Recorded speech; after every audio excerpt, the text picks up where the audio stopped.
You're listening to the Monocle Daily, first broadcast on the 8th of May, 2025, on Monocle Radio. Habemus Papam, the Cardinals decide. Has the Weimar Triangle's moment come at last? And who really owns any given cat? I'm Andrew Muller. The Monocle Daily starts now.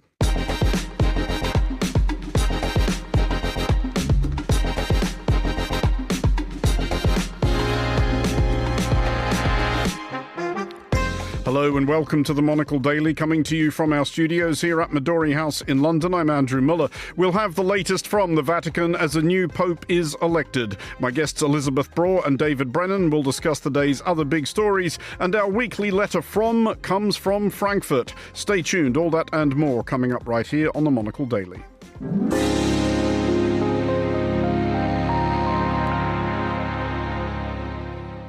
This is the Monocle Daily. I'm Andrew Muller, and on this clearly momentous day in the life of the Catholic Church, I'm joined first of all by Juliet Linley, journalist and broadcaster, former Vatican correspondent, now Monocle's resident Pope watcher. Juliet, we do not have a name yet. On past form, do you know roughly when we might expect one? Any time now, Andrew. On past form, it would usually have been within sort of half an hour, 45 minutes from when the white smoke started billowing out of the chimney from the Sistine Chapel. And that white smoke started billowing at 1808, so Central European time. So that's almost an hour ago. And all eyes are now on the balcony of St. Peter's Basilica, which has curtains and from which we are hoping to soon see the new Pope appear. This was a very speedy vote, Andrew. It was the same as the last two popes. It was on the afternoon of the second day of voting. So the second day of the conclave. We're assuming it was the fourth ballot. There were two this morning that gave us some black smoke. And then at 6 p.m. today, Rome time, we saw the white smoke. So what we expect is for one of the cardinals, who is a French-born, actually Algerian-born Frenchman called Momberti, and he should announce Annuncio vobis gaudium magnum habemus papam. I have with great joy an announcement, and it is that we have a pope. Now, Andrew, who will it be? That is the question on everyone's lips. A conservative, a progressive, a moderate? Is it going to be a European? Is it going to be someone from the global south? Is it going to be the first pope from sub-Saharan Africa? I cannot tell you that right now. But what I can tell you is that I am sure that there are 132 possibly sighs of relief within that College of Cardinals, because it's not an easy job. It's a big responsibility. And that's why after the person who has voted agrees to take on this role, they then go into the chamber of tears, where famously that is where the newly elected popes have a moment of recollection, possibly shed a tear at the thought of the magnitude of the job that lies ahead of them. Then they put on their white vestments, the papal robes, and they only come in three sizes: small, medium, and large. So you've got to just hope that the new pope will fit into one of those three.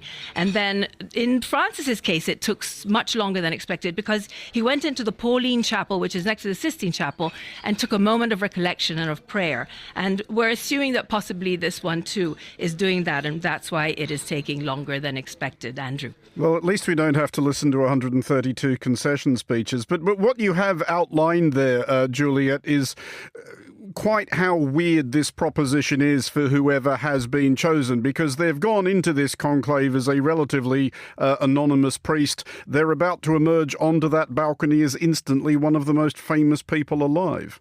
That's indeed the case. And they need to be so many things rolled into one. As I was saying in the earlier broadcast, they need to be humble and holy, yet they need to be a leader on a global platform now more than ever.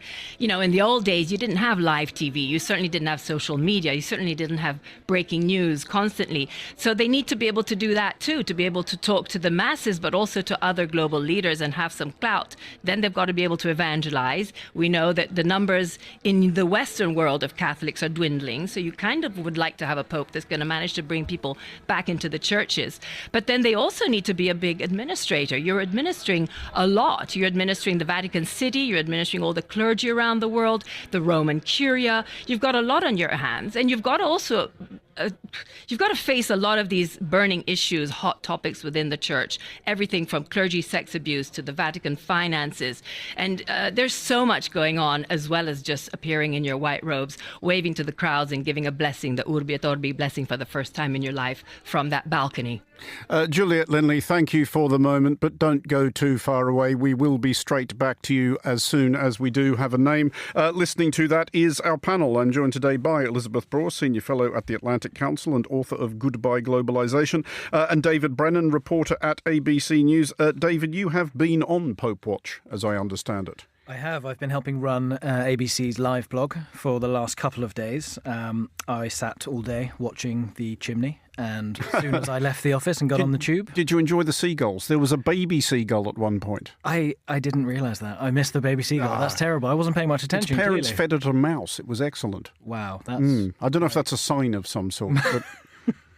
a bad omen for the Pope, or a good omen. Bad omen for the mouse, certainly. But given that our listeners have just heard an example of it, and I thought Juliet did it splendidly, what's your, philosophy of how to fill the space and fill the airtime when nobody has the least idea what is actually going on? It was very eye-opening today, actually, trying to magic up news where there was none, and looking around at various colleagues at other places running their live blogs, and it was mostly to do with the seagulls, mostly to do with people in the square.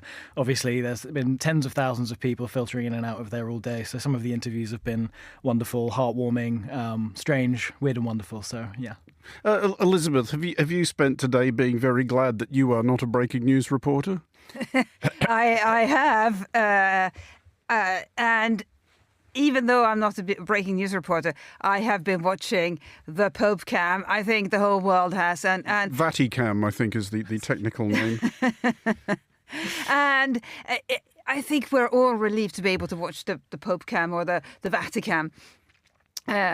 Because it's so different from all the other news. And David, I'm sure it's hard to fill the blog, but at least it's enjoyable compared to the other news we're seeing or hearing. And I have to tell you, Andrew, I was there for the election in St. Peter's Square. I was for the election of Francis, and it was exactly the same situation then. And the decision came sooner than expected. But before that, everybody was talking about the seagulls. They were there. I guess grandma and grandpa of these seagulls. Was it an exciting place to be at a moment like this? It was, and you should have heard the roar when the smoke started coming out. It was so different from anything you'll ever experience. Certainly at the ballot box. Have we ever been that excited about the people we elect? I think we're often relieved, pleased, and so forth. But this, an election that we didn't even participate, we get excited about. Well, at the very real risk of tempting fate, we are going to move off today's obviously auspicious date to today's auspicious anniversary, because 80 years ago today, in a former Wehrmacht officers' canteen in Berlin, Field Marshal Wilhelm Keitel signed the Instrument of Unconditional Surrender, which brought World War II to a close in Europe. It was a few minutes before midnight, which is why VE Day is observed in Europe on May 8th, while Russia, an hour ahead, celebrates Victory Day on May 9th. Not the only way in which the Allies have come to diverge on the meaning of their victory. Elisabeth, first of all, is this at the root of it all, do you think? Is there still part of Russia that thinks we didn't get sufficient credit? And credit where due, on this at least, Russia did sacrifice horrendously to defeat fascism. Russia did sacrifice horrendously, and the reason, another reason that Russia celebrates a different date is that even though it had a representative there when Eisenhower received the German capitulation, it wasn't a top Russian Soviet, we should say, representative, and so it had to be done again for the Soviets, and that's why they celebrated in their own way, and also, as you said, on a different date. But the problem when it comes to the Allies is who should get how much credit, and I think France has long been accused of taking too much credit for the victory, while the Soviets, for example, feel that their sacrifice didn't properly count. But I think for many years it was there was at least an understanding among the allies and the people in these countries and other countries that they formed a united front then, and at least as far as World War II is concerned, would continue to form a united front in honouring the memory of World War II. And it's troubling and really quite tragic that it has come to this. It does strike me, though, David, as occasionally it strikes me at least, that there is a weird similarity between Second World War nostalgia between Russia, the United Kingdom and the United States. For all three countries, it's the unambiguous good war, whereas for the countries in the middle on continental Europe, it's obviously, in some more than others, but a bit more ambiguous. Yeah, and I think that certainly lends itself to these over-the-top style celebrations. I mean, you know, I'm not Russian. I didn't live through that period. I'm not going to criticize how they decide to celebrate their Victory Day necessarily, regardless of what else the Russians are up to at the moment. But, you know, they do it in a very specific way, a way that Trump sounds like he is now trying to mirror with, you know, renaming days as Victory Days explicitly. He's spoken about reviving military parades for various things. So it's an interesting question of how we interact with it. And, you know, we've all seen in the UK this debate between whether to honour these moments with solemnity or with more patriotism, or in some cases with jingoism. Every year we have the debate about the poppies. I think it's very interesting to watch how that debate unfolds. The further and further we get from the events in question, I think we probably have lost all, if not almost all, the human links of the people who are actually around and fought in those wars. So yeah, I mean, it says a lot about where societies are 80 years later. I mean, I think in Moscow tomorrow, Elisabeth, we can anticipate that the jingo will be troweled on quite heavily, but there will be a couple of surprising names, perhaps, in the reviewing stand. A couple of European leaders are attending. President Alexander Vučić of Serbia, maybe not that surprising given the links between the two countries. But one actual EU and NATO leader, Robert Fico, Prime Minister of Slovakia, is going.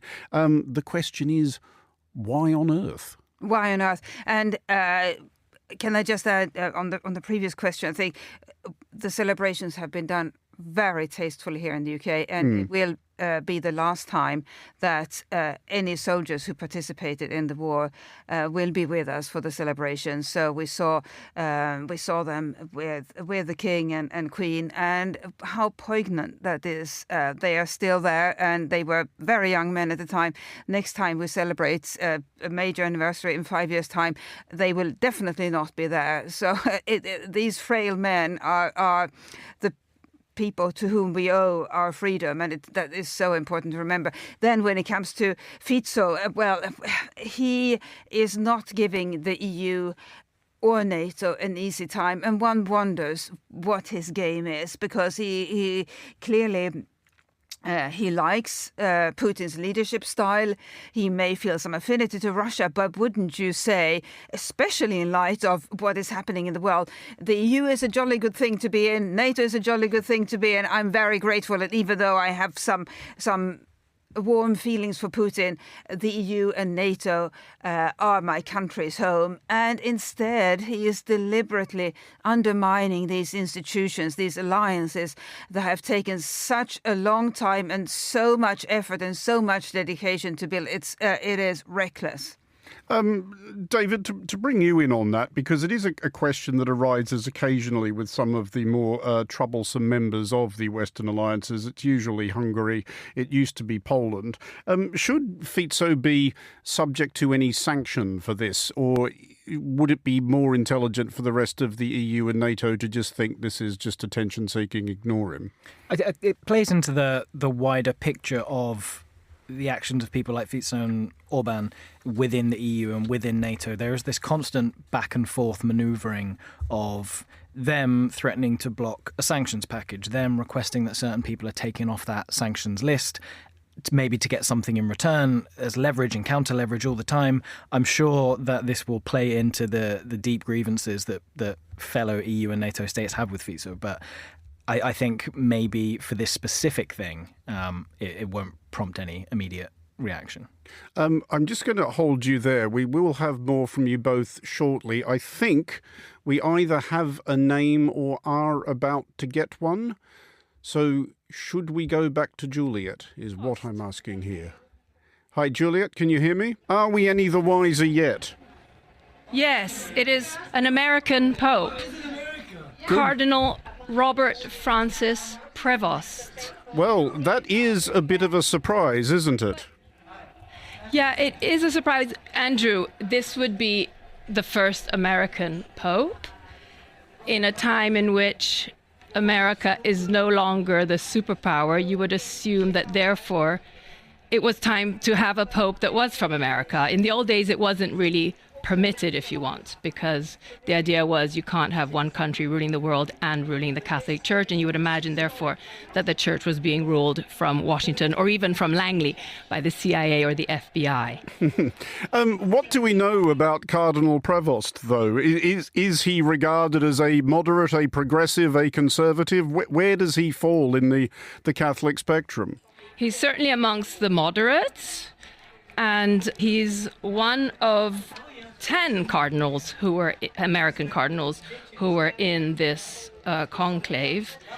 And this is quite a surprise.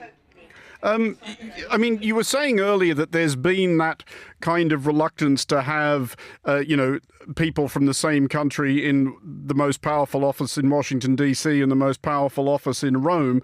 Is it possible that they're making some sort of statement here that they think that this is a stand to take while the President of the United States is someone such as Donald Trump? I mean, I don't think, or I prefer not to think, or maybe I prefer to think, that the College of Cardinals would not have done this as a rebuke to his peculiar fantasies of having the job for himself. But are they making some sort of statement in this respect?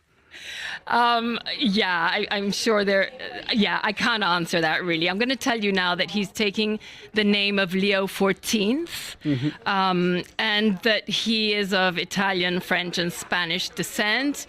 He's from the Order of St. Augustine. He studied in the States, in Chicago. And he's a naturalized Peruvian. Actually, he's worked a lot in South America. And I think he was close to Francis. So we can expect there to be a continuation of Francis' ministry, if you want, along Francis' path. But he didn't choose the name Francis II, which is interesting. He's a missionary. He's done a lot of missionary work, as I said, in South America. But he shares a vision of a more global and inclusively engaged church, as did Pope Francis. I'm just going to hold you there, Juliet. We will come back to you, but we have a clip of the moment that the new Pope was announced. Annuncio vobis gaudium magnum.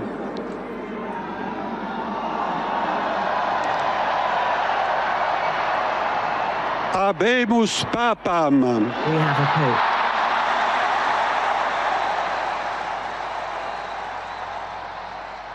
Eminentissimum, ac reverendissimum Dominum, Dominum Robertum Franciscum, Sancte Romane Ecclesiae, Cardinalem Prevost. Juliet, we'll come back to you, and we will, of course, be hearing more from you across all our shows tomorrow. But given that this is all a very ritualised moment, what do we expect from the next hour or so? What do you do with your first evening on the job as Pope? Well, we're expecting him to soon address the faithful who have all gathered in the square. As he stands now at the balcony as we speak, he will give the traditional Urbi et Orbi blessing, which is one that only the Pope can give, and is to the city, Urbi, to the city of Rome, and Orbi, to the world. And Francis, on his day of election, he said simply buonasera to everybody when he gave his blessing. And let's see whether Pope Prevost speaks to us, Pope Leo XIV speaks to us in Italian or in English or maybe in Latin. And after that, Probably he's going to go for a well-deserved dinner. Juliet Linley, thank you for sticking with that. And you can, of course, I'm addressing our listeners now, hear much more from Juliet across all our shows tomorrow. But for now, I'll just come back before we proceed with the rest of this evening's scheduled symposium to our guests for a quick reaction. Elisabeth, an American Pope. Who would have thought? But this shows again, or illustrates again, what a unique institution the Catholic Church is worldwide. It really is a globe-spanning institution that exists in every corner of the world, except in the most repressive ones like North Korea, where it would be physically impossible for it to operate. And so a pope can come from any country. And I think we have to give the Catholics credit for running this globe-spanning organization that starts at the grassroots level, which is where Cardinal Prevost, now Pope Leo, began as a missionary in Peru. And so it starts at the grassroots level, goes all the way up to the papacy. And the papacy is not just the Pope is not just the leader of the church, but of an independent state. And they have done it for 2,000 years. And clearly they have some experience because they continue to manage to do it. And then when it comes to the Pope himself, clearly a very different background from other popes, but that once again illustrates the richness of the Roman Catholic Church. That you can have either a church bureaucrat like one of the other frontrunners, the current Secretary of State, the Vatican version, or you can have a long-standing pastoral cardinal, like the Philippine cardinal was in the running, or anything in between. And so congratulations to our American friends for having seen their first fellow citizen elected. And let's see which languages it chooses to speak in. And I have to say, I'm grateful to the German university system for forcing students back when I was going to university to learn Latin because I understood everything. David, is it probably correct to imagine, though, that right now there is a certain amount of gnashing of teeth occurring in one particular office in Washington, D.C., where it is occurring to the occupant that he might not any longer be the most powerful American? No, his campaign, short-lived campaign for the papacy, defeated, sadly. Well, he'll try again next time, I'm sure. It's very interesting, things that pop to mind for me, working for an American organisation that I do, we've had a vein in our coverage of, would there be any chance of an American pope? This is obviously a very exciting prospect for Americans. The collective wisdom was that this was extremely unlikely. And as someone who's been sort of following this closely the last few days, very few people that I've spoken to were giving the Americans much of a chance. So it'll be fascinating to hear how this went, how the ballots played out, how things were inside the chapel. It's very interesting to me that we now have an American Pope and an American President who sound like they are going to be pretty different. If the new Pope is indeed of Francis's school, he will have a lot of very different opinions to President Trump. They'll be able to engage with each other very directly. He's taking the name Leo the 14th, I believe.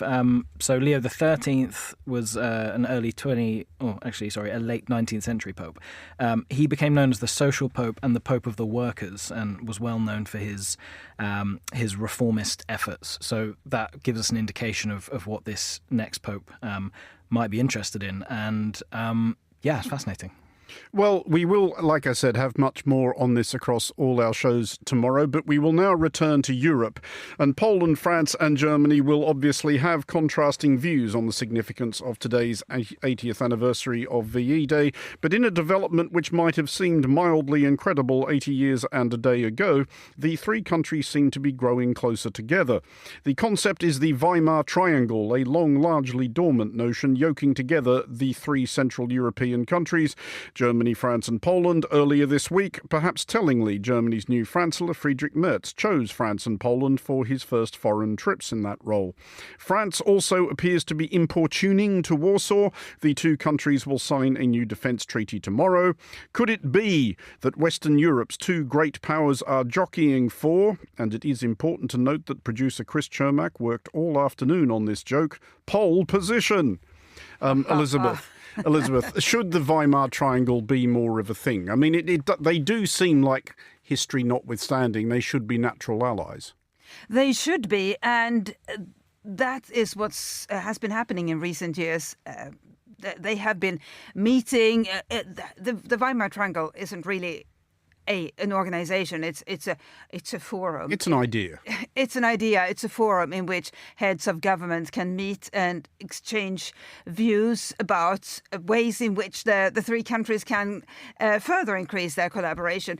But the fact that it exists is important in itself, and it also gives somebody like Friedrich Merz the opportunity to, on his first day in the job, just hours into the job, conduct 2 trips on the same day to those 2 countries. And it doesn't seem random. In fact, it seems very intentional. And by choosing the Weimar Triangle and the 2 countries, France and Poland, for his first trip, he shows where he's intending to take his chancellorship. And we should remember that you don't need to travel abroad on your first day on the job as Chancellor of Germany, but he did anyway. Strong sign. It is. I mean, it's a strong sign, David, that France and Germany do acknowledge that Poland is a coming power. And, well, if you read about Poland's plans for the expansion of its military in particular, there's not much doubt about that. But do you think deep down where they live, France and Germany are really entirely happy about a third major European power sort of insisting on a place at the table? I imagine not. I imagine they wouldn't say so in public. I would think they wouldn't. I imagine not, but it's something that's arguably been a very long time coming. If you speak with countries on the eastern side of the EU and of NATO, even before Russia's full-scale invasion of Ukraine in 2022, they were pretty sick of not being listened to. They felt that their voice was not heard in the same way as Western European countries who, especially now, are much further from the fighting. Of course, Poland has disagreements with its neighbours in the east as well as its neighbours in the west, but it will potentially be a very valuable voice for those countries who've traditionally felt overlooked. I mean, in any effort to contain Russian aggression and to shore up the eastern flank of NATO and the EU, Poland is key. It's vitally necessary. It borders Kaliningrad. It has a long Baltic coastline. It borders Belarus. It's been the conduit for 90%, I believe, of all the military aid that's been flowing to Ukraine over the last couple of years. It's a rapidly growing economy, outperforming most European nations. I believe it's the 5th largest EU state by population. So it's a slam dunk to have them in your corner, you would think. Absolutely it is. Certainly in my own conversations with senior Polish military in particular, I've come to feel quite glad, Elisabeth, that they're broadly on our side. But Poland is, of course, signing this defence agreement with France tomorrow. Donald Tusk, Poland's newish Prime Minister, has talked in recent times of the idea of perhaps even French nuclear weapons being stationed on Polish soil. There's even been some suggestion that Poland should seek its own nuclear weapons. But is that a big deal in and of itself, this treaty? Or again, is this largely symbolic? Is this France kind of saying to Russia, seriously, don't get any funny ideas?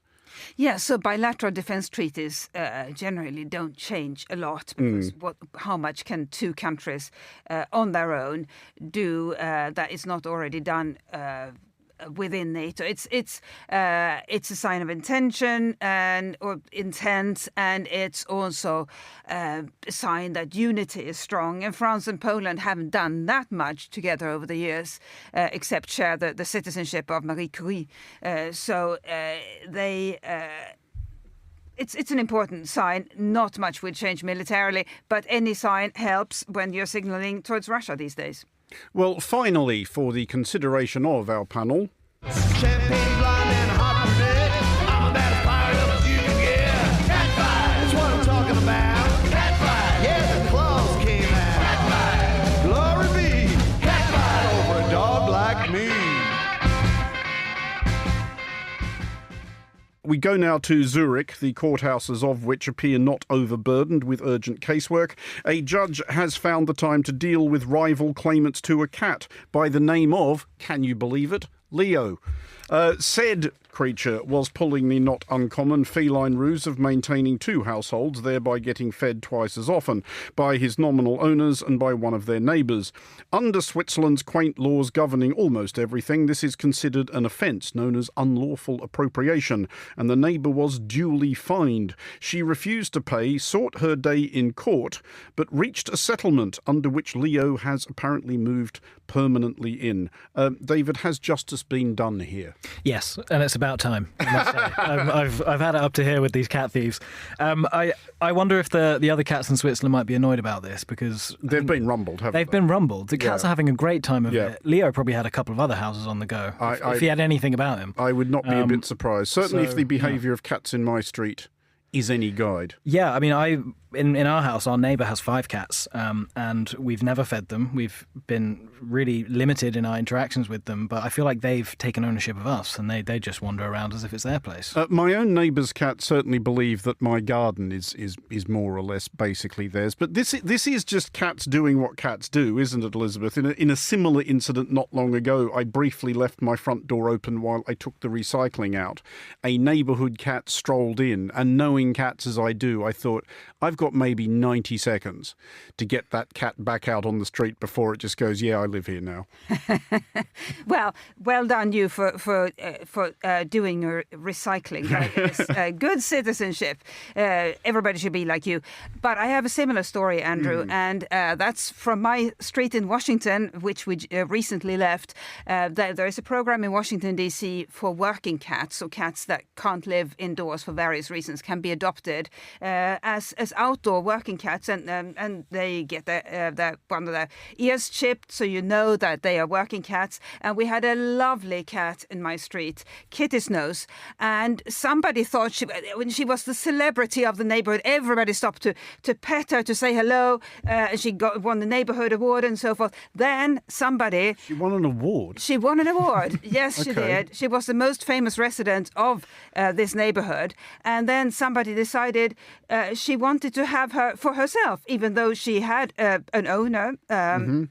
And this person took her, and the whole neighborhood was outraged because she wouldn't be comfortable living indoors. This person took her, changed her microchip. Good grief. Is that yes. even possible? Well, if you go to the vet, it is. It's illegal, but I guess This is cat hijacking. It is, and They take a very dim view of that in Switzerland. rightly so. Anyway, she so she was kidnapped.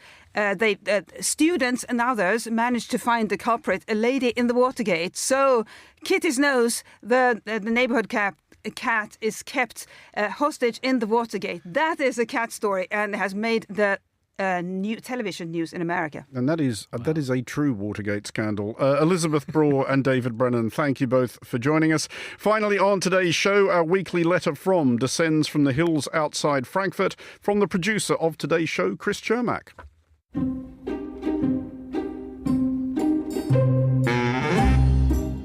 We've all been there. That wonderful trip taken or event attended a decade or two ago. A highlight that you've always held in good cheer and thought, you should probably go back there sometime. Pick the right moment and you'll get to relive those glorious memories a second time around. This letter is about one of my own such memories. An annual wine walk in the hills of 3 central German towns in the state of Hesse, nestled between Frankfurt and Heidelberg. To be more exact, this particular wine walk is held every 1st of May, between Zwingenberg, Bensheim, and Heppenheim. About a half-dozen vineyards spread out among the hills open their doors to guests, and there's a leisurely stroll of about 3 or 4 hours between all of them. You're given a little wine glass with a leather holder to be worn around your neck, allowing you to indulge in the tastings at every stop and keep walking. Or if you find a wine that you particularly like, you can buy a bottle and perch yourself on a picnic table at the vineyards. This part of Germany is known particularly for its white wines, Rieslings and Weissburgunders and Grauburgunders and Silvaners. Just make sure to pace yourself so you're not stumbling too much through the rest of your hiking journey, because the walk is part of the fun.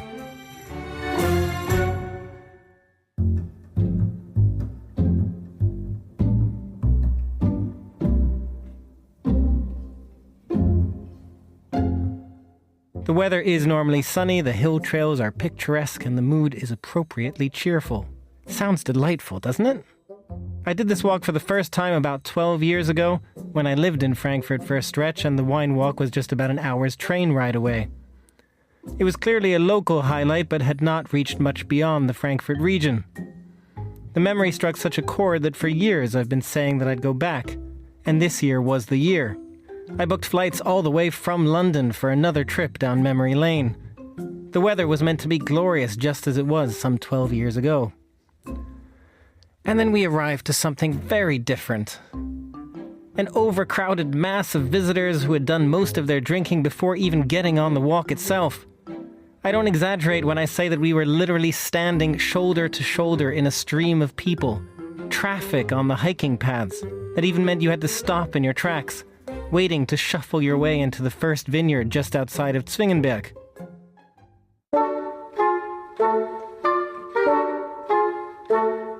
Someone likened it to a highway rush hour, and that was just about right.